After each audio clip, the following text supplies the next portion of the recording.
Akala ng asawa ko, hindi ako aalis. Na kung wala siya, wala akong kwenta. Pero habang masaya siyang nakikipag-inuman ng champagne kasama ang iba, pumirma ako sa isang kontratang nagbago sa lahat. Maligayang pagdating sa channel ng buhay ng tao. Bago tayo magsimula, pakisulat naman sa komento kung saan nyo kami pinapanood. Interesado talaga kaming malaman. Sana'y masiyahan kayo sa pakikinig. Sa kapana-panabik na kuwentong ito, lagi kong ipinagtataka kung paano maaaring mabuhay ang isang tao sa tabi mo nang mahigit 10 taon at hindi ka pa rin tunay na makita. Hindi sa totoong paraan. Matagal nang tumitingin si Paulo sa akin na parang hangin, kaya halos hindi ko na rin ito napapansin. Halos, nagkakilala kami noong 3 taon sa kolehiyo. Siya, yung tipo na masayahin, maingay, at laging sentro ng usapan sa grupo. Laging nagbibigay ng mga toast.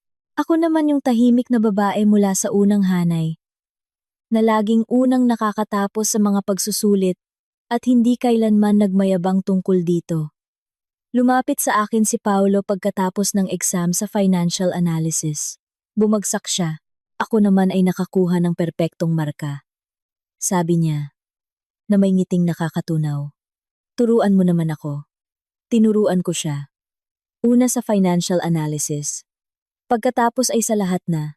Nagpakasal kami noong ako'y 26 na. Simple lang ang aming kasal. Isang maliit na hall, mga sariwang bulaklak, at mga magulang mula sa magkabilang panig.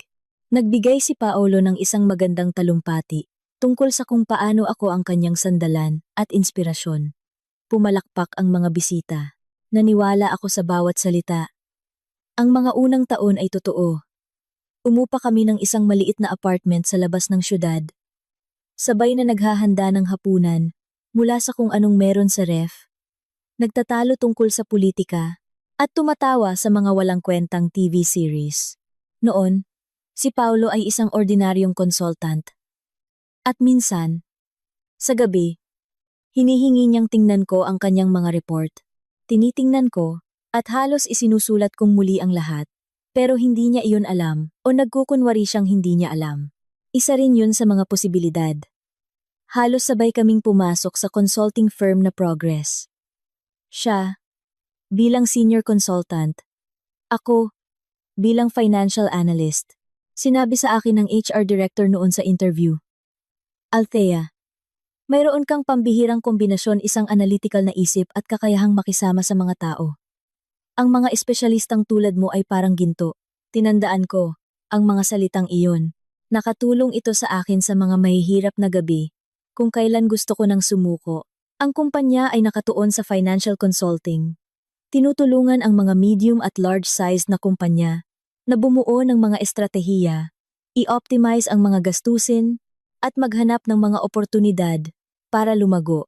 Mahirap ang trabaho. Hindi lang ito nangangailangan ng kaalaman sa numero, kundi pati na rin ng pag-unawa sa mga tao, sa merkado, at sa mga panganib. Ito ang laging gusto ko kapag sa likod ng mga tuyong spreadsheet. Nagsisimula kang makita ang isang buhay na organismo ng isang negosyo, ang mga kahinaan nito, at mga nakatagong potensyal. Mabilis na umangat si Paulo, hindi dahil mas matalino siya kaysa sa iba, kundi dahil marunong siyang magdala ng sarili. Pumapasok siya sa isang meeting room na para bang alam na niya ang resulta. Kumpiyansa siyang magsalita. Ngumingiti sa tamang oras. At naaalala ang mga pangalan ng anak at kaarawan ng mga kliyente. Talento rin iyon, hindi ko itinatanggi. Ngunit ang talento ng isang salesman na walang malakas na analyst sa likod ay parang isang magandang Amerikana sa isang bakanting upuan. At sa likod niya, laging nandoon ako. Ang unang malaking kontrata na nagdala ng malaking pera sa kumpanya ay sa akin, hindi formal. Formal na si Paulo ang pumirma. Mas mataas ang posisyon niya at siya ang nanguna sa negosasyon. Ngunit ang analytical na bahagi, yung mismong dahilan kung bakit pumayag ang kliyente na makipagtulungan, 80 pahina ng financial model, 3 senaryo ng pag-unlad, detalyadong pagsusuri sa mga panganib. 3 linggo akong nagtrabaho para doon. Halos hindi umuuwi mula sa opisina. Naaalala ko pa, isang Biyernes ng gabi, inimprenta ko ang huling pahina. Inilagay ang lahat sa isang folder at ipinatong sa mesa ni Paulo. Mabilis niya itong tiningnan, tumango, at sinabing, "Hindi masama. Aayusin ko lang ng kaunti." Nakita ko kalaunan ang bersyon na ipinadala niya sa kliyente. Pinalitan niya ang font sa title page at idinagdag ang kanyang pangalan. Noong mga panahong iyon, iniisip ko pa na bahagi lang ito ng trabaho, na sa isang pamilya. Ganoon talaga. Isang tao ang nasa harap, habang ang isa naman ay sumusuporta sa likod. Na darating din ang panahon na magiging pantay ang lahat. Napaka-inosente ko pala. Ang pangalawang kontrata ay dumating pagkatapos ng 1.5 taon. Isang malaking construction company ang naghahanap ng mga consultant para sa restructuring ng kanilang utang. Isang seryosong gawain at malaki ang panganib kung magkakamali. Ang project head mula sa aming panig, si Paulo. Ang analyst, ako. 4 na buwan kaming nagtrabaho. Personal kong kinausap ang kanilang finance director. Pinag-aralan ang kanilang mga internal na dokumento at binuo ang restructuring model mula sa simula. Naaalala ko pa, ang kanilang finance director, isang matandang pagod na lalaki na nagngangalang Ginoong Ocampo, ay minsang nagsabi sa akin, "Althea, kung mayroon lang akong analyst na tulad mo sa aking team, makakatulog ako ng mahimbing." Ngumiti lang ako at hindi sumagot, pero isinulat ko ang mga salitang iyon sa aking work notebook para lang hindi makalimutan. Sa final presentation para sa board of directors ng kliyente, nandoon ako sa kwarto kasama si Paulo at 3 pang kasamahan. Si Paulo ang nag-present. Mahusay siyang magsalita, hindi ko maikakaila. Ngunit nang magsimulang magtanong ang mga kliyente ng mga teknikal na katanungan tungkol sa model, medyo natigilan siya. Doon, tahimik kong ibinubulong sa kanya ang mga sagot. Nag-aabot ng mga sulat o nagsasalita ng pabulong sa mga sandaling humihinto siya. Sa labas, mukha itong isang mahusay na teamwork. Sa loob, iba ang nararamdaman ko. Pero hindi ko pa binibigyan ng pangalan ang pakiramdam na iyon. Pagkatapos ng proyektong iyon, na-promote si Paulo bilang partner. Sa selebrasyon sa isang restaurant, nagbigay siya ng magandang toast tungkol sa team, sa tiwala, at sa kung paanong ang tagumpay ay laging bunga ng sama-samang pagsisikap. Binanggit niya ang 2 kasamahan sa pangalan. Ako, hindi niya man lang binanggit. Nakaupo ako sa tabi niya. Suot ang asul na bestida na hiniling niyang isuot ko. At dahan-dahang umiinom ng champagne. Nang maging partner si Paulo, nagbago siya. Hindi agad-agad. Unti-unti. Nagsimula siyang umuwi ng mas gabi. Mas madalang na magtanong kung kumusta ang araw ko. At kalaunan, tuluyan ng tumigil. Sa trabaho, naging kakaiba ang aming relasyon. Sa harap ng mga kasamahan, magalang siya at mabait pa nga. Sa mga meeting room, propesyonal at kontrolado.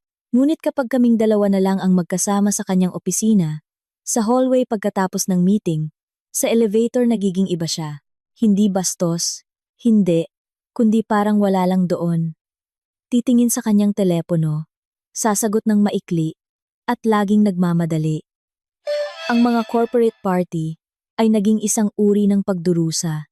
2 beses sa isang taon ginaganap ito ng kumpanya, tuwing Pasko at sa tag-araw sa isang resort. Namumukadkad siya sa gitna ng maraming tao. Nagbibiro, nagbibigay ng mga toast, at madaling lumipat mula sa isang grupo, patungo sa isa pa. Ako naman, nananatili sa kanyang tabi. Tulad ng inaasahan, sa asawa ng isang partner, isang beses. Ito ay isang summer outing. Nag-arkila kami ng isang resort sa Batangas na may malaking veranda at isang maliit na lawa. Lumapit sa amin ang 2 bagong kliyente. Nakaka-introduce pa lang sa circle ng mga partner. Isa sa kanila, isang kagalang-galang na lalaki na nakasuot ng linen na jacket, ay inilahad ang kamay kay Paulo at nagtanong, habang tumatango sa direksyon ko, "At ito ba ang iyong asawa?" Inakbayan ako ni Paulo. mahigpit, na parang pag-aari. At sinabi ng may ngiti, "Ito si Althea, ang aking tapat na kasambahay." At tumawa siya. Tumawa rin ang kliyente. Ngumiti rin ako, dahil natutunan ko ng ngumiti sa mga ganoong sandali kapag may kumikirot sa loob mo at biglang tumatahimik ang lahat.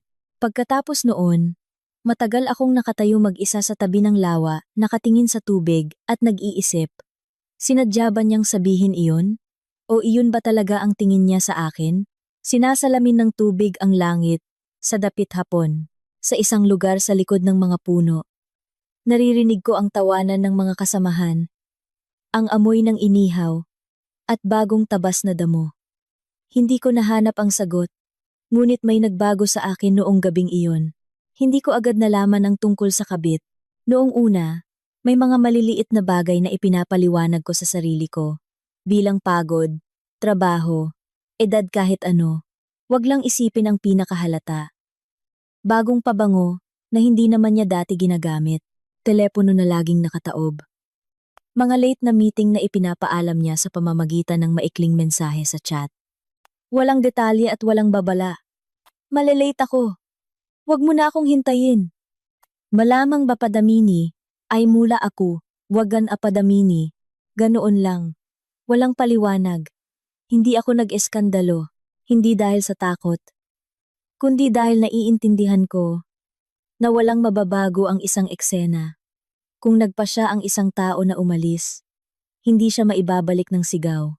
Kung nagsisinungaling ang isang tao, hindi siya mapipigilan ng luha. Kilalang kilala ko si Paulo. Ang kanyang kakayahang makalusot sa anumang sitwasyon.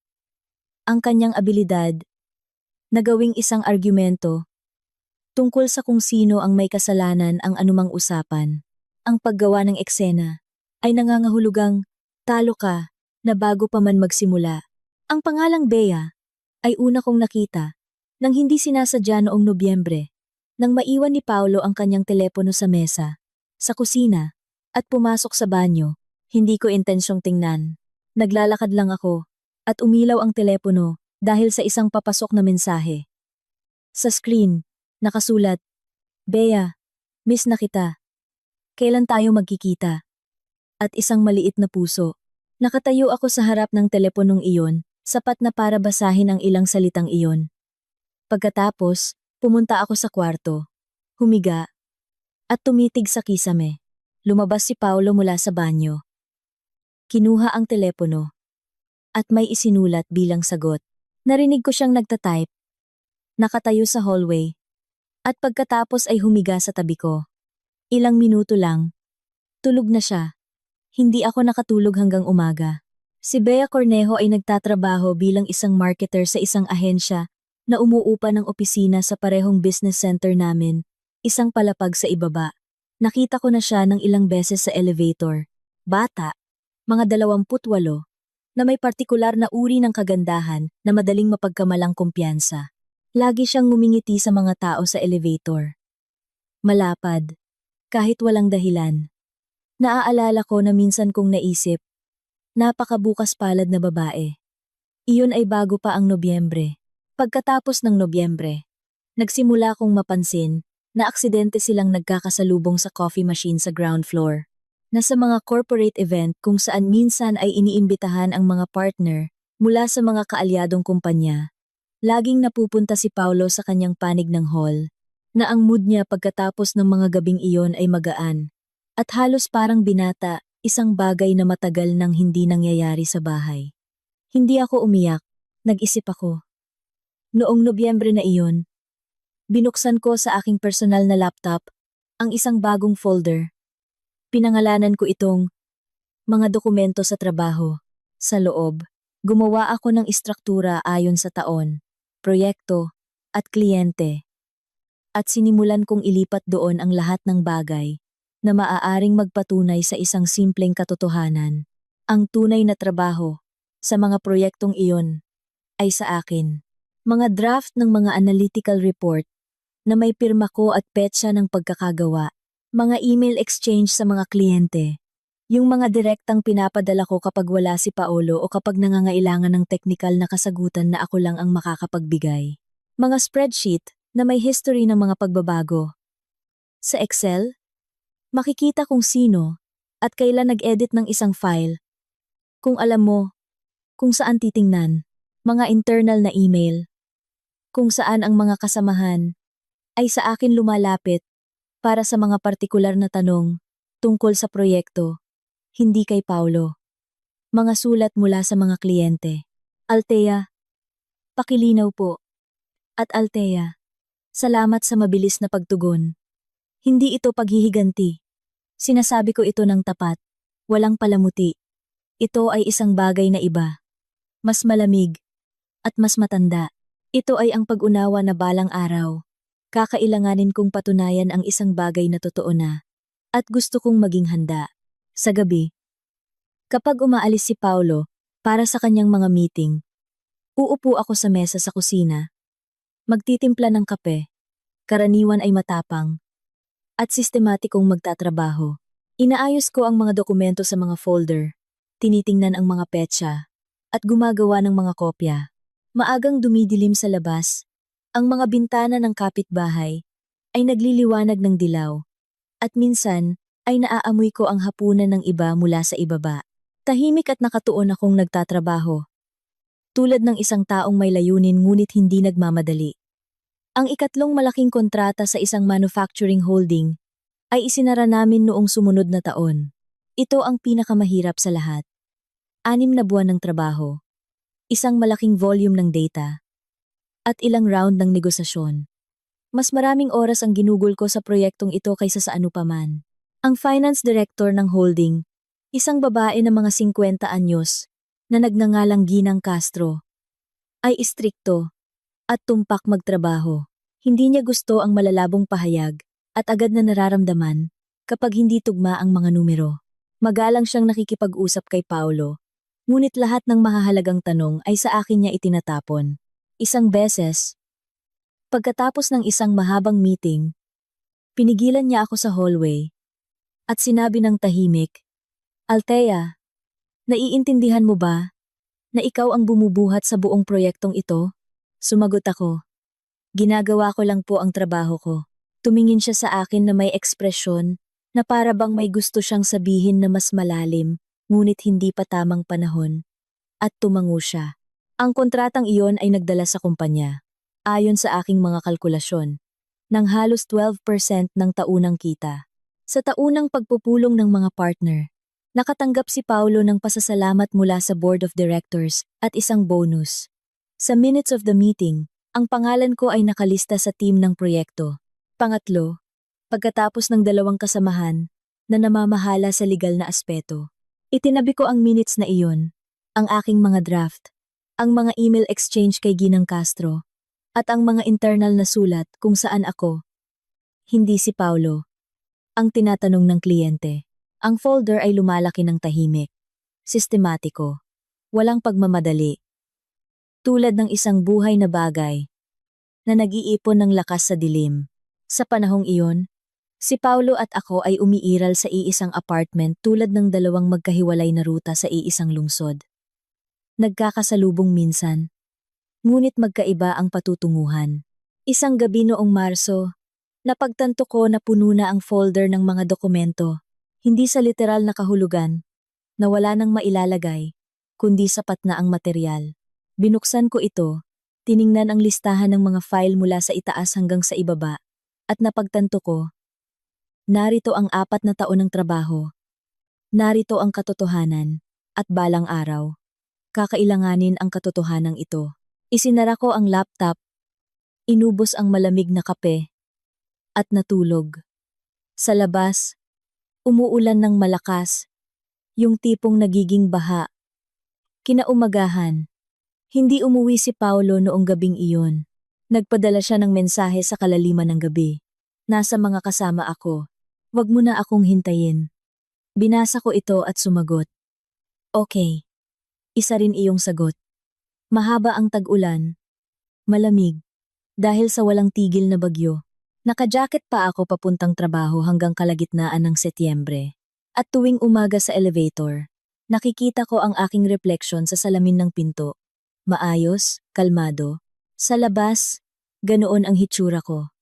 Sa loob, may ibang trabahong nagaganap, hindi nakikita, sistematiko, at walang pahinga. Sa panahong iyon, tuluyan nang nagkaroon si Paolo ng sariling buhay sa loob ng aming iisang bubong. Mayroon na siyang sariling routine. Almusal habang naglalakad. Minsan ay walang almusal. Isang mabilis na bay sa pinto. At isang mahabang pagkawala. Hanggang hating gabi. Minsan, hindi na siya umuuwi. At hindi na ako naghihintay ng paliwanag. Natagalan sa meeting. Diretso na ako mula sa site. Birthday ni Kevin. Nagbabago ang mga dahilan. Ang diwa ay nananatiling pareho. Naririnig ko sa mga salitang iyon hindi na kasinungalingan, kundi pagod sa pangangailangang magsinungaling. Para bang siya mismo ay pagod na sa palabas na ito. Ngunit hindi niya alam kung paano ito ititigil.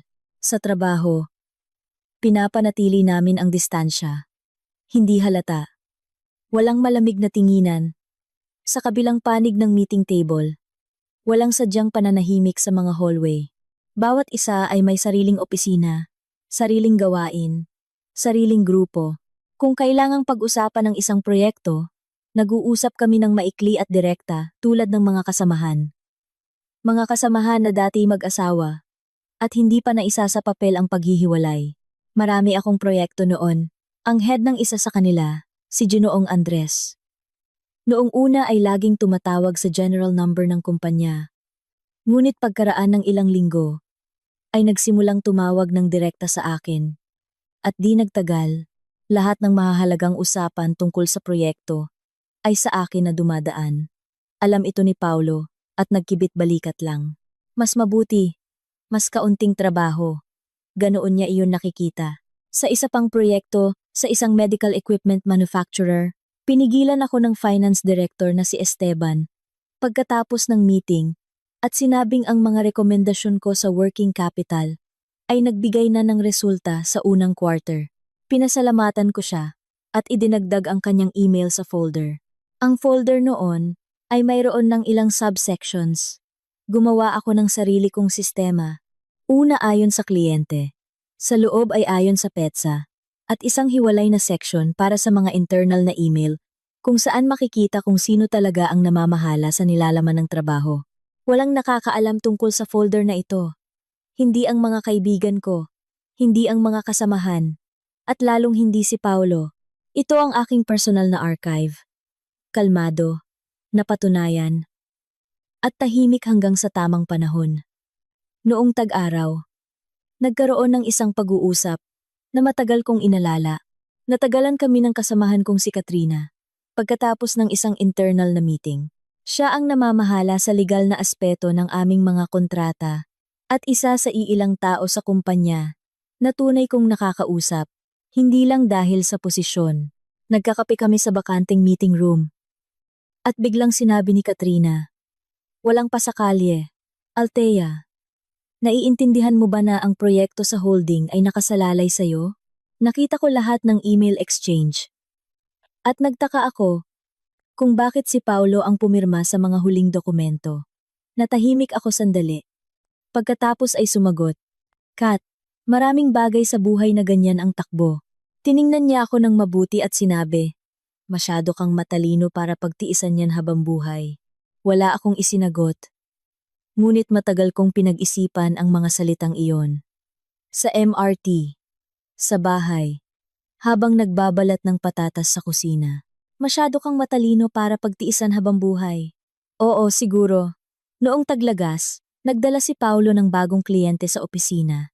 Isang malaking retail chain na gustong mag-restructure ng ilang subsidiary. Potensyal na ito, ang pinakamalaking kontrata sa kasaysayan ng kumpanya. Sa unang meeting pa lang, malinaw na napakahirap ng gawain. Magulong corporate structure, maraming jurisdiction, at mga utang sa iba't ibang antas. Tiningnan ng CEO ng chain, si Ginoong De Leon, ang mga materyales na inihanda ko para sa meeting. At sinabi ng direkta, "Paolo, gusto kong si Althea ang maging pinuno ng analytical team. Kailangan ko ng taong nakakaintindi sa ginagawa niya. Hindi lang magaling magsalita, medyo tumahimik sa kwarto, Ngumiti si Paolo ng kanyang pinakamagandang ngiti at sumagot. Siyempre, si Althea ang pangunahing espesyalista. Sa aming team, sa bahay noong gabing iyon, tahimik siya hanggang hapunan. At habang inilalagay ko ang mga plato sa mesa, sinabi niya nang hindi tumitingin sa akin. Itong si Ginoong De Leon, kakaiba talaga, mahilig magbigay ng papuri sa mga gumagawa. Akala niya, nakakamotivate yun. Sa salitang gumagawa, nandoon na ang lahat. Ang panunumbat at ang sagot sa tanong na hindi ko binitiwan. Inilagay ko ang plato sa harap niya. Umupo sa tapat at hindi sumagot. Kinuha niya ang tinidor at hindi na binalikan ang usapan. Tahimik kaming kumain. Bawat isa ay may hawak na telepono at naghiwalay sa magkaibang kwarto. 7 buwan ang ginugol ko sa proyektong ito. 7 buwan ang araw-araw na trabaho. Minsan hanggang 10:00 ng gabi. Minsan tuwing Sabado. Minsan may mga phone call sa iba't ibang time zone. Binuo kong muli ang financial structure ng grupo hanggang sa pinakamaliit na detalye. Nag-alok ng 3 opsyon para sa restructuring na may kumpletong kalkulasyon ng mga panganib at kahihinatnan para sa bawat isa. At para sa final presentation, mayroon akong dokumento na may 112 na pahina. At bawat isa roon ay gawa ko. Sa huling meeting bago pirmahan ang kontrata, sinabi ni Ginoong De Leon, Althea, 30 taon na ako sa negosyo. Marami na akong nakitang magagandang presentasyon. Ang sa iyo ang unang kong binasa. Ng 2 beses. Nakaupo si Paolo sa tabi niya. At tumatango. Sa minutes of the meeting, na-check ko kalaunan. Nakalagay, Project Head. Idinagdag ko ang minutes sa folder. Kasama ang lahat ng 112 na pahina ng huling dokumento. Na may history ng mga bersyon. Kung saan makikita na bawat isa sa 3 draft ay ginawa mula sa aking account. Sa pagtatapos ng taong iyon, nakuha ni Paolo ang status na senior partner. Nag-organisa ang kumpanya ng isang formal na hapunan sa isang magandang restaurant. Nakaupo ako sa tabi niya, suot ang isang dark green na bestida, kumakain ng isda, ngumingiti sa mga tamang tao, at nakikinig habang ikinukwento ni Paolo ang kanyang mga tagumpay. Naalala niya ako isang beses, noong ang managing partner, si Ginoong Fernandez ang nagbigay ng toast. Itinaas niya ang kanyang baso at sinabi ng may malapad na ngiti. At syempre, para kay Althea, ang ating tapat na suporta, ang pangalan pa lang. Nangangako na. Nagtawanan ang lahat. Tumawa rin si Paolo. Mas malakas kaysa sa iba. Tulad ng tawa ng mga taong partikular na natutuwa sa biro ng iba. Hindi si Ginoong Fernandez ang unang nagsabi niyan. Ang wordplay na iyon ay tila gustong-gusto ng mga tao sa kanilang circle. Althea tapat, tapat na asawa, tapat na suporta, tapat na tao sa kanyang lugar. Tila walang sino man sa kanila ang nag-isip na ang tapat ay nangangahulugan din ng katotohanan. Itinaas ng lahat ang kanilang baso. Itinaas ko rin ang sa akin. Tahimik akong umuwi. Nakatingin sa bintana ng taxi sa gabi ng syudad. Sa mga ilaw ng billboard. Sa mga taong may dalang mga shopping bag. Natutulog si Paolo sa tabi ko. Nakasandal ang ulo. Naisip ko, gaano pa katagal? Hindi sa diwa na hanggang kailan ko ito matitiis. Matagal na akong lumampas sa edad. Kung kailan itatanong mo iyon ng may drama. Sa halip, gaano pa karaming oras ang kailangan ko para maging handa? Dumating ang sagot ng kusa. Kalmado at malinaw. Malapit na. Tahimik na lumipas ang taglamig. Mas madalas nang natutulog si Paolo sa labas. Hindi na 2 o 3 beses sa isang buwan. Kundi halos linggo-linggo. IMC, si Bea, sa pagkakaalam ko, ay hindi na isang sikreto kahit sa kanyang malalapit na kaibigan. Sa isang corporate event, nakakuha ako ng ilang mabilis na sulyap. Yung mga espesyal na tingin ng mga taong may alam. At hindi sigurado kung alam mo rin ba. Nagkunwari akong hindi ko napansin. Kumuha ako ng tubig. Nakipag-usap sa accountant na si Ginang Teresa tungkol sa kanyang mga apo at ginugol ang natitirang gabi sa isang napakakalmadong estado. Minsan ay tinatanong ako ng mga kasamahan, kaibigan, kakilala, kumusta ka? Sumasagot ako, okay lang, maraming trabaho, lahat ay maayos. At iyon ay totoo. Talagang okay lang ako. Hindi dahil sa sumuko na ako, kundi dahil mayroon akong plano. Hindi nakasulat sa papel, hindi detalyado. Ngunit nabubuhay sa loob ko ng matatag, tulad ng isang matibay na pundasyon sa ilalim ng isang lumang bahay. Noong Pebrero, natapos ko ang isa pang maliit na proyekto. Isang pagsusuri sa investment attractiveness ng isang regional enterprise. Nasiyahan ang kliyente, nasunod ang mga deadline, at tumpak ang resulta. Pagkatapos isumite ang huling report, personal na tumawag ang head ng enterprise at sinabing, Althea, gusto naming ipagpatuloy ang trabaho, pero direkta na sa iyo. Paano natin ito pinakamahusay na maisasaayos? Sumagot ako na pag-iisipan ko, at ibinaba ang telepono. Pagkatapos ay matagal akong nakaupo sa aking desk, nakatingin sa maulap na kalangitan ng Pebrero, sa mga basang kalsada, at sa madilim na paligid. Nag-iisip tungkol sa kung paanong ang mga tawag na tulad nito ay hindi aksidente, na ang reputasyon ay isang bagay na itinatayo sa loob ng maraming taon, at pag-aari mo lamang na may mga taong matagal nang nakikita. Ang trabaho ko hindi ang sa kanya, kundi ang sa akin. At marahil, panahon na para hayaan ng mga taong ito na makatrabaho ako ng direkta. Sa mga araw na iyon, una kong narinig ang pangalan ni David Reyes. Hindi personal, kundi sa mga usapang pangnegosyo. Ang kanyang kumpanya ay maliit, ngunit mabilis na lumalago. Nag-specialize sa parehong merkado ng consulting.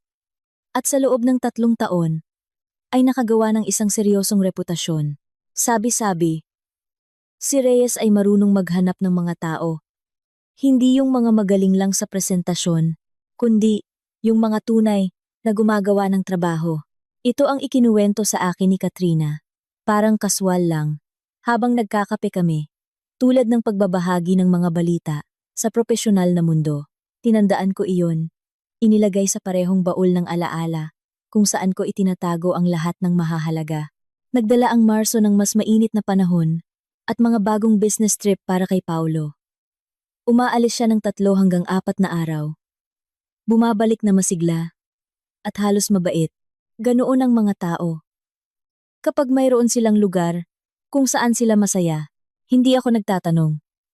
Naglilinis ako ng apartment, nagdidilig ng mga halaman sa bintana, nagluluto ng pagkain na minsan niyang kinakain, minsan hindi. Isang gabi, habang inaayos ko ang mga resibo, nakita ko ang isang bill mula sa isang restaurant. Madalas gamitin ni Paulo ang aming joint card nang hindi nag-iisip.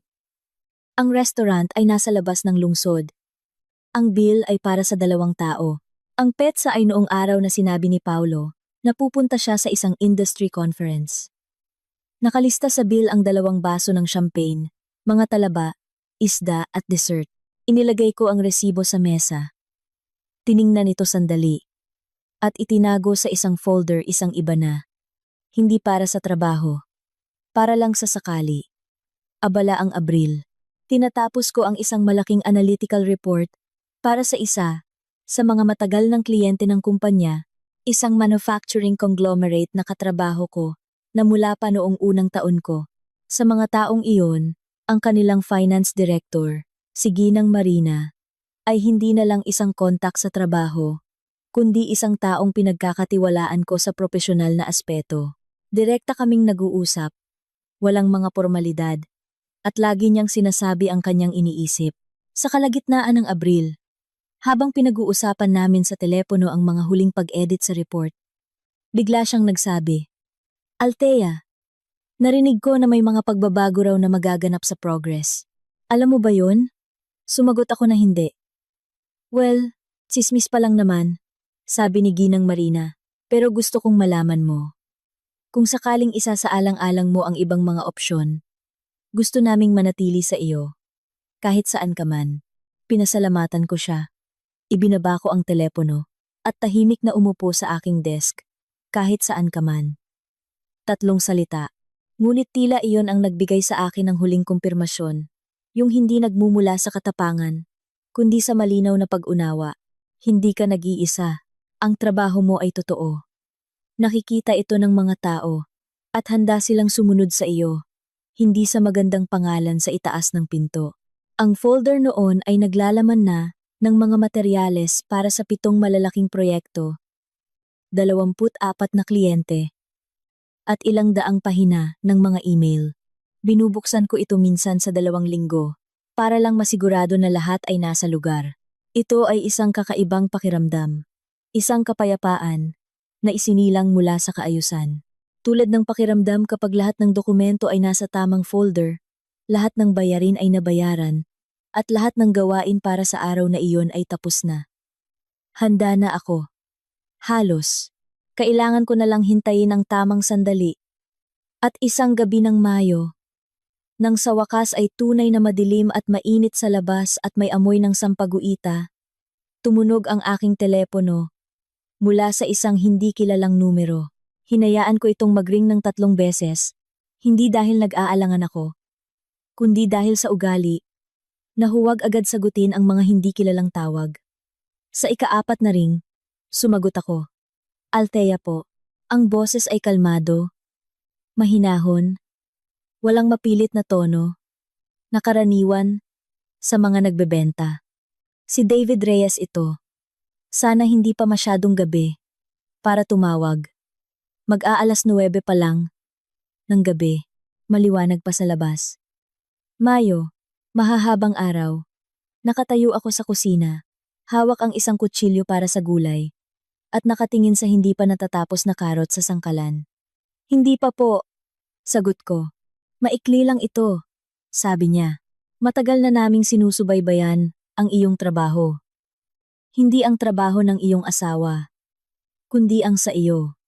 Tinutukoy ko ang mga proyekto sa holding, sa retail chain, sa medical equipment. Nakikita namin kung kaninong mga resulta iyon. At inaalok ka namin ng posisyon bilang director ng analytical department sa aming kumpanya. 3 segundo ng katahimikan. Siguro 4. Kailan po ako kailangang magsimula? Tanong ko. Tila natahimik sandali si Reyes. Napakaikli, tulad ng isang taong inaasahan ng ibang tanong. Gusto sana naming pag-usapan ang mga detalye sa isang meeting, sagot niya. Ngunit kung sa prinsipyo ay positibo ang iyong sagot, handa kaming maghintay sa iyong pinakakomportableng petsa. Positibo ang sagot ko. Sabi ko. Nagkasundo kaming magkita pagkatapos ng 2 araw. Hindi dumating si Paulo noong gabing iyon. Isang mensahe bandang alas 9:30. Gagabihin ako. Huwag mo na akong hintayin. Hindi ako naghintay. Kumain akong mag-isa. Nilinis ang mesa. Nanood ng kalahating oras ng isang kalmadong palabas tungkol sa kalikasan. At natulog. Nakatulog ako ng mahimbing. Mas mahimbing kaysa sa mga nakaraang buwan. Ang meeting namin ni Reyes ay ginanap sa isang maliit na cafe, malapit sa kanyang opisina. Ako ang pumili ng lugar. Ayokong pumunta sa kanyang kumpanya bago kami mag-usap. Siya ay isang lalaki na mga 40 anyos, mahinahon, na may ugaling makinig ng mabuti at hindi sumasabat. Isa siya sa mga taong kakaunti, pero tiyak ang mga tanong. Nag-usap kami ng halos 2 oras. Nang matapos ang usapan at nagpapaalam na kami sa labas, sinabi ni Reyes, Althea, sabi niya habang paalis na kami. Gusto kong malaman mo ang isang bagay. Kinukuha ka namin hindi dahil asawa ka ng isang partner sa Progress. Kinukuha ka namin dahil sa mga nakaraang taon, ikaw ang gumawa ng tunay na trabaho. Hindi lang nakapangalan sa iyo. Sumagot ako. Naiintindihan ko po. Kaya po ako pumunta. Sa mga sumunod na araw, nagpatuloy akong magtrabaho sa Progress. Tulad ng dati, pumapasok sa tamang oras. Ginagawa ang aking gawain, sumasagot sa mga email. Sa labas, walang nagbago. Sa loob, may tahimik na at tumpak na trabahong nagaganap. Pinag-iisipan ko kung paano gagawin ang paglipat ng tama. Hindi sa paraang pambabae sa masamang kahulugan. Walang pagdadabog ng pinto at away. Sa propesyonal na paraan, malinis. Tumawag ako sa isang abogado. Hindi corporate, kundi personal. na inirekomenda sa akin ni Katrina kalahating taon na ang nakalipas. Ang pangalan niya ay Attorney Velasco. Espesyalista siya sa mga labor dispute at intellectual property. Nagkita na kami minsan. Ipinakita ko sa kanya ang bahagi ng aking folder at ipinaliwanag ang sitwasyon. Noon, sinabi niya, "Althea, napakatibay ng iyong ebidensya. Ngunit mahalaga kung paano at kailan mo ito ilalabas." Ngayon, tinawagan ko siya at sinabi, "Panahon na." Nagkita kami kinabukasan. Pinag-aralan ni Attorney Velasco ang lahat ng dinala ko. Hindi na mabilis tulad ng dati, kundi maingat, na may mga tanong. Pagkatapos ay natahimik siya, tinatapik ang kanyang ballpen sa mesa, at sinabing, "Maganda ang paghahanda nito. Napakaganda. Naiintindihan mo ba na ang mga dokumentong ito ay maaaring gamitin sa korte kung kinakailangan?" "Naiintindihan ko." Sagot ko, "Kaya ko po ito binuo." "Kung gayon, magtrabaho na tayo," sabi niya. Bumuo kami ng 2 dokumento. Ang unang ay isang standard na resignation letter. Ang pangalawa ay isang analytical brief, legal na binuo, na may listahan ng mga proyekto, petsa, at mga link sa mga partikular na file at email na nagpapatunay ng aking pagkamay-akda sa mga pangunahing gawa. Ang pangalawang dokumento ay binuo sa paraang hindi ito maaaring balewalain o pasinungalingan. Sinabi ni Attorney Velasco na sa anumang kaso ng intellectual property, ang dokumentong ito ang magiging panimulang punto.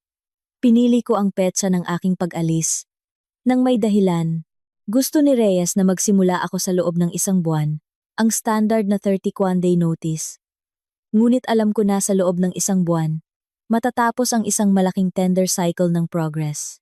At ngayon, sa mga linggong ito, 3 sa aking mga pangunahing kliyente ay nasa punto kung saan kailangan nilang i-renew ang kanilang mga kontrata para sa susunod na taon o maghanap ng bagong provider. Hindi ko plano na pilitin sila. Hindi iyon magiging patas.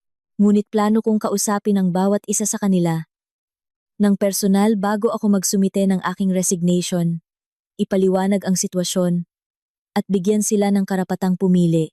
Kinausap ko ang bawat isa sa 3 pangunahing kliyente ng personal, hindi para mang-agaw, kundi para ipaliwanag ang sitwasyon at bigyan sila ng pagpipilian.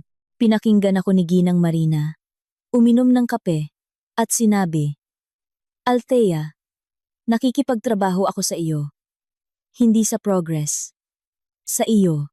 Sabihin mo sa akin kung saan ipapadala ang request para sa bagong kontrata." Nagtanong lang si Ginoong De Leon kung kailan ako opisyal na magsisimula sa bagong trabaho at nangakong makikipag-ugnayan ang kanyang mga abogado sa loob ng 1 linggo.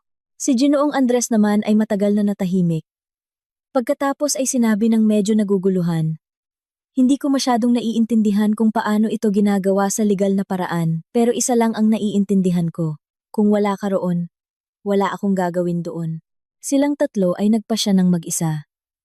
Wala akong pinilit. Hindi ako nakaramdam ng tagumpay, kundi isang tahimik at matatag na kasiyahan. Tulad ng pagkatapos ng isang trabahong nagawa ng maayos at nasa oras. Ang mga taong ito ay sumunod sa akin hindi dahil inagaw ko sila. Sumunod sila dahil lagi naman silang sa akin nakikipagtrabaho. Dati, nakatago lang iyon sa likod ng pangalan ng iba sa title page. Ang umaga, kung kailan ako nagsumite ng aking resignation, ay maulap at tahimik. Dumating ako sa opisina nang mas maaga kaysa karaniwan.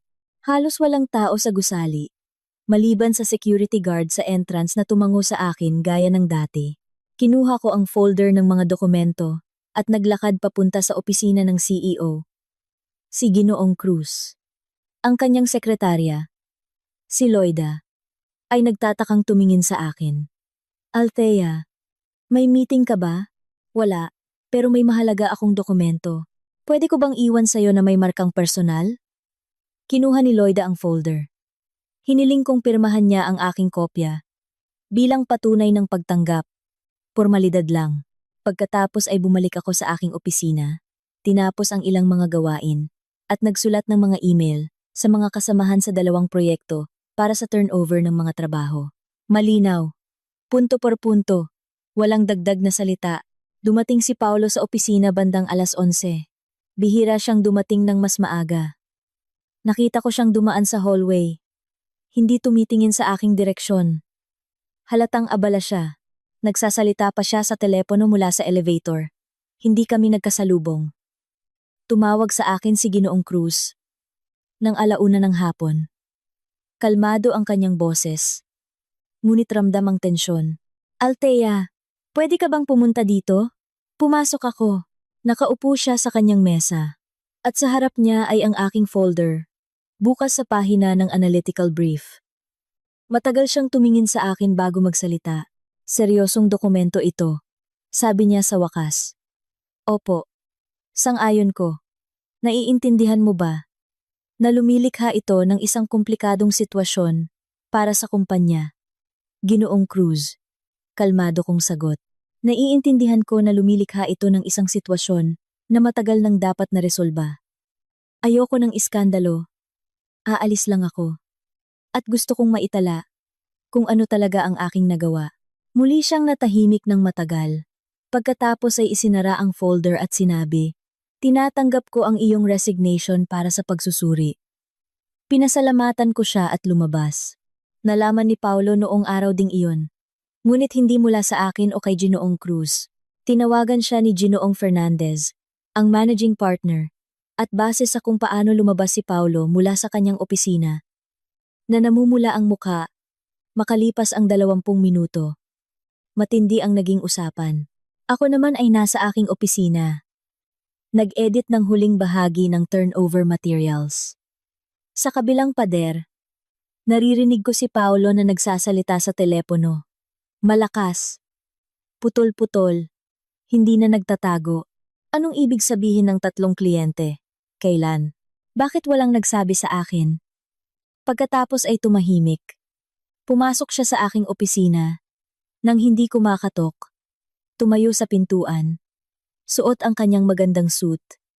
Na medyo tabingi ang kurbata, na may ekspresyon ng isang taong kasasampal lang, at hindi pa alam kung paano tutugon.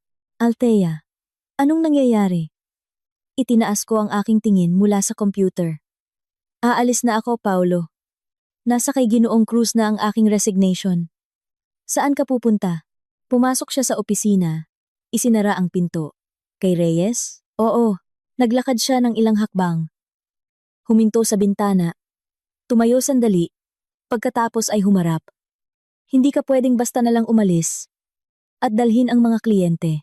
Hindi ko sila dinala. Mahinahon kong sabi. Hindi nagtataas ng boses. Sila ang nagpasya. Dahil sa akin sila nakikipagtrabaho, hindi sa kumpanya. Naiintindihan mo ba na ito ay isang malaking dagok sa kumpanya?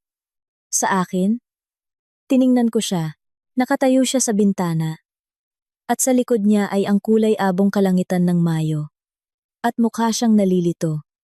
Tunay. Walang pagkukunwari. Marahil, ito ang unang pagkakataon sa maraming taon na nakita ko siyang ganito kawalang katiyakan. Hindi nagbebenta ng sarili, kundi hindi lang alam ang gagawin. Paolo. Sabi ko. Lagi akong naging tapat sa bahay at sa trabaho. Hindi tulad mo. Binuksan niya ang kanyang bibig. Isinara ito. Sinabi ng mas mahina. Lahat ng narating mo dahil nandito ka, sa kumpanyang ito, dahil sa akin. Tumayo ako mula sa aking mesa. Kinuha ang aking bag. At tiningnan siya ng kalmado. Walang galit. Walang pagdiriwang. Tiningnan ko lang siya. Iyan mismo ang sinasabi mo sa sarili mo sa lahat ng mga taon na ito. Ngayon, subukan mong manatili sa kumpanyang ito nang wala ako, sagot ko. At lumabas ako ng opisina. Gabi ng araw na iyon. Habang nag-iimpake ako ng mga gamit sa bahay sistematiko, may listahan sa telepono. Walang pagmamadali. At walang luha dumating si Paulo. Narinig ko ang paghinto ng kanyang sasakyan, ang pagsara ng pinto, ang pag-akyat niya sa hagdan. Pumasok siya sa apartment at huminto sa hallway. Nakatingin sa bukas na maleta sa kwarto. sa mga nakasalansan na libro sa sofa, sa mga bakanteng hanger sa aparador kung saan dati nakasabit ang aking mga damit. Aalis ka? Tanong niya. Hindi galit, kundi nalilito. Tulad ng pagtatanong sa isang bagay na hindi mo pinaniwalaan hanggang sa huli. Oo, sagot ko, hindi lumilingon. Tinitiklop ko ang isang sweater, inilalagay sa maleta. Althea. Lumapit siya, tumayo sa pintuan ng kwarto, hinaharangan ang daan, hindi sa paraang nagbabanta, kundi tulad ng isang taong likas na gustong pigilin ang isang bagay na nangyayari na. Teka, mag-usap tayo. Tungkol saan? Tungkol sa atin. Sa kung ano ang pwede pang ayusin. Tumayo ako ng tuwid. Tiningnan siya. Ang taong ito nakilala ko sa loob ng 20 taon. Nakasama kong namuhay sa isang apartment, trabaho, at buhay, at naramdaman ko hindi galit o sakit, kundi isang bagay na iba, isang napakatahimik at napakapinal na bagay. Paolo, sabi ko, binuhat ko ang mga proyekto mo, at ang reputasyon mo, habang kasama mo si Bea. Sa bahay, isang tapat na asawa, sa trabaho, isang tapat na analyst. Ang problema, hindi ka naging tapat sa akin, o sa katapatan, sa alinman sa dalawa, nakatayo siya, at pinanood akong isara ang maleta, isara ang mga zipper, at kunin ang aking coat mula sa sabitan sa hallway. Hindi siya gumalaw, at sa kanyang pananahimik, mayroong isang bagay na mas malinaw kaysa sa anumang salita, hindi niya alam ang gagawin. Dahil sa unang pagkakataon sa kanyang buhay, wala siyang kasamang taong nakakaalam nito para sa kanya. Kinuha ko ang maleta at lumabas. Sa labas, sariwa ang hangin at may amoy ng sampagita. May mga halaman sa gilid ng daan. At sa dilim, mukha silang itim. Tanging ang amoy lang ang nagpapakilala sa kanila. Inilagay ko ang maleta sa trunk ng taxi, umupo sa likod, at sinabi ang address ng aking mga magulang. Ang kanilang apartment ay laging bakante mula Mayo hanggang Setyembre. Pumupunta sila sa probinsya kapag tapos na ang tag-araw at bumabalik lang sa unang malamig na hangin. Iniwanan ako ni Mama ng susi bawat taon. Para lang kung sakali, hindi ko inakala na darating ang sakali na ito sa ganitong paraan. Umalis ang sasakyan. Tiningnan ko sa bintana ang mga papalayong ilaw ng hindi na namin, kundi bahay na lang. At naisip ko na bukas, kailangan kong tawagan si Attorney Velasco. At sa susunod na araw ay magsisimula na ako sa bagong trabaho. At marami pa akong kailangang gawin. Naiwan sa liko ang amoy ng sampagita. Sumandal ako at ipinikit ang aking mga mata. Ang bagong opisina ay nasa ikapitong palapag ng isang business center na may tanawin ng ilog. Nalaman ko lang ito nang unang beses akong pumasok. Hindi sinabi ni Reyes. Address lang ang ibinigay. Bumukas ang elevator sa isang malawak at maliwanag na hallway. Amoy bagong pintura at kape. Ang receptionist, isang batang babae na nagngangalang Kat, ay tumayo para salubungin ako. At sinabi, Althea, ang iyong opisina po ay ang pangalawa sa kaliwa. Pinapasabi po ni Ginoong David na hinihintay kanya ng 10:00. Naglakad ako sa hallway. Itinulak ang pinto na may plakang direktor, Analytical Department. Pumasok ako. Maliit lang ang opisina, ngunit napakaayos. Isang mesa sa tabi ng bintana. Isang bintana na sakop ang buong pader.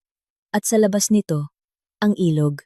Hindi isang postcard view, hindi isang bagay na sadyang maganda, kundi isang buhay na tubig. Mabagal at kulay abo sa umagang iyon, na may isang barge na papunta sa kung saan. Inilagay ko ang aking bag sa mesa, tinanggal ang aking coat, isinabit sa hanger sa tabi ng pinto. Pagkatapos ay lumapit sa bintana at tumayo sandali. Tinitingnan ng tubig. Pagkatapos ay nakita ko ang coffee machine sa isang sulok. Nagtimpla ng kape. Isinalin sa isang tasa na dala ko. Isang luma na binili ko pa noong nagsisimula pa lang ako sa aking karera. Lagi ko itong kasama sa trabaho. Minsan sinabi ni Paolo na hindi ito mukhang propesyonal. At iminungkahing bumili ako ng bago. Hindi ako bumili. Umupo ako sa mesa. Binuksan ang laptop. Uminom ng kape. Hindi nagmamadali. Sa unang pagkakataon sa maraming taon. Ganito. Hindi habang naglalakad. Hindi habang abala ang isip. Hindi habang sabay na nagbabasa ng email. Uminom lang ako ng kape at tiningnan ang ilog. Ito ang unang umaga ng bagong buhay. Hindi ito magarbo. Walang mga paputok. Walang luha ng kaginhawahan. Isang tahimik.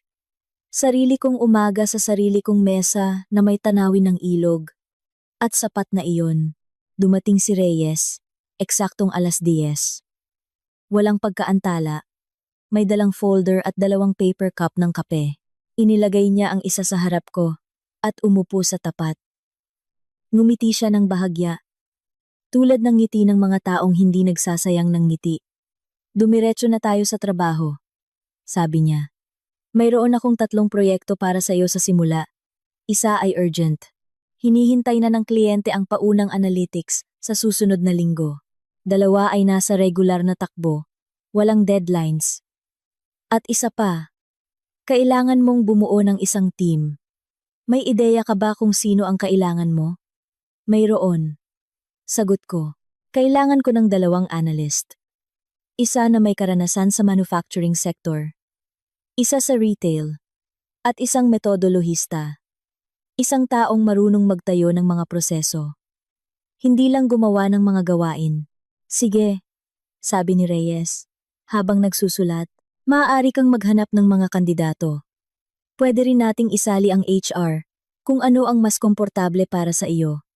Ako na ang maghahanap. Alam ko kung sino ang gusto ko. Tumango siya, at umalis. Binuksan ko ang folder ng unang proyekto, at nagsimulang magtrabaho. Ang mga unang linggo sa bagong kumpanya ay abala. Maraming bago, maraming tao na kailangang unawain. Maraming internal na proseso na kailangang alamin. Ngunit mayroon ding isang bagay na iba. Isang pakiramdam na halos nakalimutan ko na sa mga taon ko sa Progress. Ang pakiramdam na ang ginagawa mo ay sa iyo. Na ang iyong pangalan ay nakalagay kung saan dapat ito nakalagay. Na kapag pumapasok ka sa isang meeting room, ikaw ang hinihintay nila. Hindi ang taong nasa likod ng isang partner. Samantala, sa labas ng bagong opisina, nangyayari ang aking inaasahan. Ngunit sinusubaybayan ko pa rin ng may partikular na atensyon. Ang pag-alis ng 3 malalaking kliyente mula sa Progress ay hindi napansin. Sa mga business circle, ito ay balita hindi isang iskandalo. Ngunit kapansin-pansin, nawalan ng malaking bahagi ng kita ang kumpanya. At nangangailangan ito ng paliwanag. Lalo na sa loob ng kumpanya. Si Paulo ay nasa isang mahirap na sitwasyon. Nagpatawag ng isang emergency meeting ng Board of Directors ang managing partner na si Ginoong Fernandez. At kailangang dumalo ni Paulo. Ikinuwento ito sa akin ni Katrina kalaunan. Nanatili siya sa Progress at minsan ay tumatawag sa akin, maikli at propesyonal. Walang dagdag na detalye. Ayon sa kanya, matagal na nagsalita si Paulo. Nagsalita siya tungkol sa loyalty, na inagaw ang mga kliyente sa hindi patas na paraan. Na ito ay isang below-the-belt na atake, na sinamantala ni Reyes ang kanyang tiwala. Nagsalita siya tungkol sa mga pagkakataon, na ang sabay-sabay na pag-alis ng 3 kliyente ay hindi maaaring maging isang pattern. Isang coincidence lang daw. Nagsalita siya tungkol sa team, na wala siyang personal na kasalanan dito, na hindi niya inaasahan na aalis ang isang analyst sa ganoong paraan. Matagal siyang nagsalita, at tama ang mga salita. At kumpiyansa ang tono. Magaling siya doon. Laging magaling. Ngunit may katahimikan sa hall. Hindi ang magalang, na katahimikan ng mga taong nakikinig at sumasang-ayon. Ang mabigat na katahimikan ng mga taong nakikinig at nag-iisip ng sarili nila. Nagsasalita si Paolo. At walang sino man sa hall ang nagsalita para suportahan siya. Nang matapos siya, ang chairman ng board, si Ginoong Constantino, isang matandang lalaki na sanay magsalita ng direkta, ay tinanggal ang kanyang salamin, ipinatong sa mesa, at nagtanong ng mahina, Paolo, nagkaroon ba ng career crisis ang iyong asawa? O baka naapektuhan ang kanyang desisyon ng inyong sitwasyon sa pamilya? Ayokong sabihin ng direkta. Sa tingin ko, naiintindihan ako ng lahat ng naririto. Lalo pang tumahimik sa hall. Sa labas ng bintana, may dumaang tren. Nakatingin si Paulo sa sahig. Pagkatapos ng meeting, pinagsulat siya ng isang paliwanag. Pagkatapos ay isa pa. Ang kanyang status bilang senior partner ay inilagay sa ilalim ng talakayan.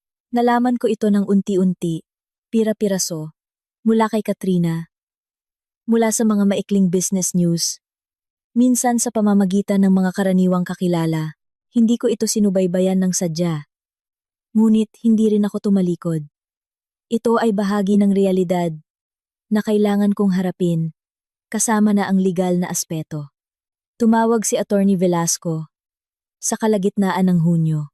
Althea, may alok ang kanyang abogado para sa isang out-of-court settlement sa paghahati ng ari-arian. Ano ang alok nila? Standard na 50-50.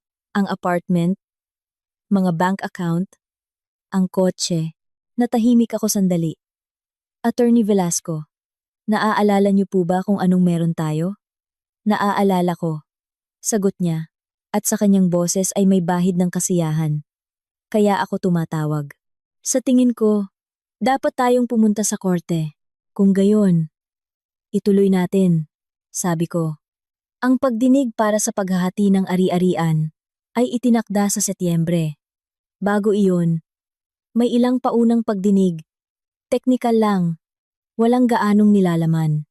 Pumupunta ako roon ng kalmado, suot ang isang business suit, kasama si Attorney Velasco. Dumarating si Paulo, kasama ang kanyang abogado, isang bata at masiglang lalaki. Nahalatang kinuha para sa kanyang agresibong estilo. Halos hindi tumitingin sa akin si Paulo. Isang beses, nagkasalubong ang aming mga mata sa hallway ng korte. Maikli, hindi sinasadya. Siya ang unang umiwas ng tingin. Sa araw ng pangunahing pagdinig, dumating ako ng mas maaga. Uminom ako ng kape sa isang maliit na cafe sa tapat ng korte. Gumagawa sila doon ng masarap na Amerikano. Matapang, walang sobrang pait. Pagkatapos ay umakyat ako sa courtroom, umupo sa aking pwesto, ipinatong ang aking mga kamay sa mesa, at naghintay. Pinakinggan ng hukom ang mga pambungad na salita ng magkabilang panig. Nagtanong ng mga paglilinaw, maikli at tumpak, nang simula ni Attorney Velasco na ipakita ang mga dokumento. Kinuha ng hukom ang unang pahina at nagsimulang magbasa. Matagal siyang nagbasa. Binabaliktad ang mga pahina ng sistematiko. Minsan ay bumabalik. Minsan ay may minamarkahan ng lapis. Ang abogado ni Paulo ay ilang beses na nagsimulang magsalita. Itinataas ng hukom ang kanyang kamay. Maikli at walang inis. At tumatahimik siya. Tahimik sa courtroom. Nakaupo si Paulo ng tuwid na may batong mukha. At ang profile lang niya ang nakikita ko, tensyonado, hindi gumagalaw. Tumingin ako sa bintana. Sa labas, makulimlim ang kalangitan ng Setyembre. At may nagbabadyang malakas na ulan. Kalmado ako. Hindi dahil sigurado ako sa resulta, kundi dahil ginawa ko na ang lahat ng aking magagawa. Ang natitira ay wala na sa aking mga kamay. Natapos magbasa ang hukom, itinaas ang kanyang mga mata. Una sa akin. Pagkatapos kay Paulo, natahimik pa sandali. Pagkatapos ay sinabi sa isang kalmadong boses. Walang emosyon, pinag-aralan ng korte ang mga isinumiteng materyales. Ang mga dokumento ay nagpapatunay na isang malaking bahagi ng mga analytical na gawa na formal na nakapangalan sa respondent ay sa katunayan ay ginawa ng petitioner. Ito ay may malaking epekto sa pagtatasa ng kontribusyon ng bawat panig sa kanilang pinagsamang ari-arian. Itinatakda ng korte na sa paghahati. Nagsimulang magsalita ang abogado ni Paulo tungkol sa apela, sa muling pagsusuri, sa mga karagdagang pangyayari. Pinakinggan siya ng hukom, ng kalmado, at sumagot din ng kalmado, na lahat ng proseso ay nasa kanyang disposisyon at maaari nilang gamitin ito ayon sa itinakdang paraan. Tumayo ako. Nang matapos ang pagdinig, kinakamayan ako ni Attorney Velasco at sinabing, "Magandang trabaho." Sumagot ako, "Trabaho niyo po iyon." Umiling siya. Hindi. Folder mo iyon. Sa hallway ng korte. Nagkasalubong kami ni Paolo sa pintuan. Paalis siya. Kasunod ako. Huminto siya. Tiningnan ako ng matagal. Walang salita. Sa tingin na iyon, maraming bagay ang naroon. Pagod. Isang bagay na parang pagkalito. At isa pa na hindi ko na sinubukang unawain. Sa labas, maliwanag at malamig ang panahon ng Setyembre. Naglakad ako papunta sa isang bangko, sa isang maliit na parke sa tapat ng korte, umupo at kinuha ang aking telepono. Tinawagan ko si Nina. Hinihintay niya ang aking tawag. "Oh?" Tanong niya agad. "Okay na ang lahat," sabi ko. "Salamat sa Diyos." Hinga niya. "Kumusta ka?" Nag-isip ako sandali. "Okay lang." "Totoo, okay lang. Gusto ko nang umuwi at uminom ng tsaa." Tumawa si Nina ng mahina at mainit. "Sige, punta ako mamayang gabi." Si Bea, sa panahong iyon, ay matagal nang nawala sa buhay ni Paulo. Nagtatrabaho sila sa magkatabing palapag. At nang kumalat ang mga tsismis sa office center tungkol sa kaso, sa pagkawala ng mga kliyente, sa board meeting, bigla na lang hindi na nagparamdam si Bea. Una, hindi na siya sumasagot sa mga mensahe. Pagkatapos ay hindi na makontak sa telepono. At kalaunan ay nag-resign na sa kanyang ahensya. Ang mga magagandang romansa sa mga matagumpay na partner ay maganda lang hanggang sa puntong matagumpay pa ang partner. Kapag nagbago ang status, nagbabago rin ang lahat. Hindi ko iniisip si Bea. Hindi ko lang talaga siya iniisip. Mayroon akong mas mahahalagang bagay na dapat asikasuhin. Abala ang taglagas sa bagong opisina. Binuo ko ang aking team. Natagpuan ang 2 analyst na gusto ko at isang metodolohista. Isang batang lalaki na nagngangalang Anton na napatunayang eksakto ang kailangan ko. Maselan, sistematiko, at marunong bumuo ng mga proseso mula sa simula. Mabilis na umarangkada ang trabaho sa bagong kumpanya. Ang mga kliyente na sumama sa akin ay nagbigay ng mga unang order, seryoso, at may mahigpit na deadline. Ang mga bago ay dumarating sa pamamagitan ng mga rekomendasyon, walang anumang advertisement. Pagsapit ng Disyembre, naabot ng aming departamento ang mga target na itinakda ni Reyes para sa kalahating taon. Isang gabi, pumasok siya sa aking opisina. Ipinatong sa aking mesa ang isang bote ng magandang alak. Hindi ito corporate gesture. Personal ito mula sa akin. Sumagot ako na trabaho iyon ng team. Ngumiti siya. Ang team ay salamin ng taong bumuo nito. At umalis siya. Tiningnan ko ang bote. Pagkatapos ay sa bintana, sa madilim na ilog ng Disyembre. At naisip ko na kailangan kong pasalamatan ang aking team. Bilang resulta ng aming legal separation, ang apartment na binili namin ni Paulo ay napunta sa akin. Isinaalang-alang ng korte ang aking tunay na kontribusyon sa kita ng pamilya.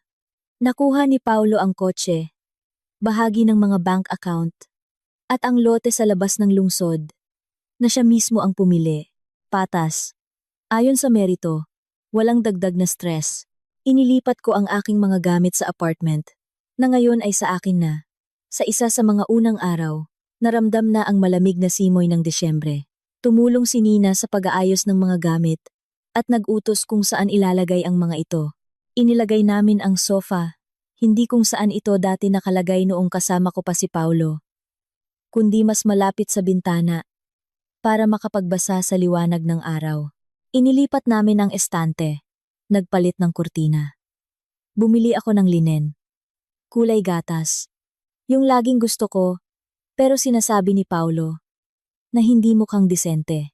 Sa gabi, binuksan ni Nina ang alak, yung bigay ni Reyes, na dinala ko sa bahay, at nakaupo kami sa sofa sa tabi ng bintana.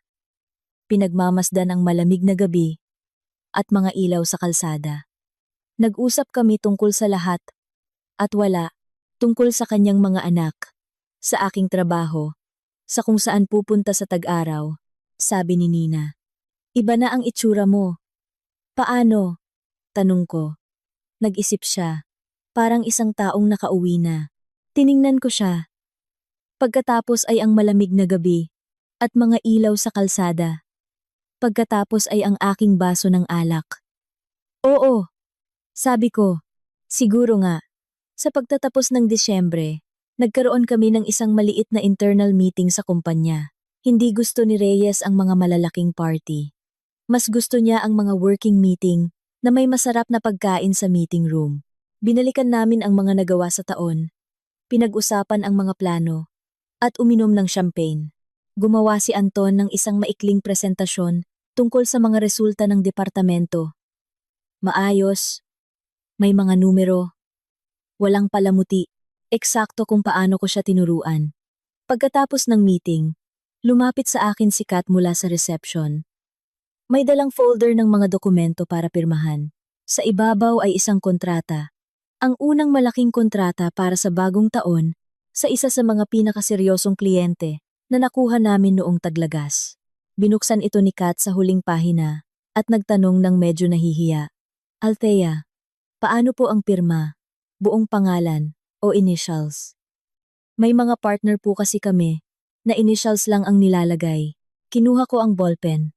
Tiningnan ang blankong linya sa ilalim ng salitang direktor. Nag-isip ako sandali. Tungkol sa isang bagay lang. Tungkol sa lahat ng mga title page kung saan nakalagay ang pangalan ng iba. Tungkol sa kung paano ko ipinapasa ang mga folder at iba ang kumukuha. Tungkol sa kung paano ako nagsasabi ng mga sagot at mula sa bibig ng iba naririnig. Tungkol sa 4 na taon ng tahimik na trabaho sa mesa, sa kusina sa ilalim ng iisang ilaw. Tungkol sa karot sa sangkalan, at sa tawag sa telepono, isang gabi ng Mayo, tungkol sa maleta sa tabi ng pinto, at sa ilog sa labas ng bintana. At ngumiti ako.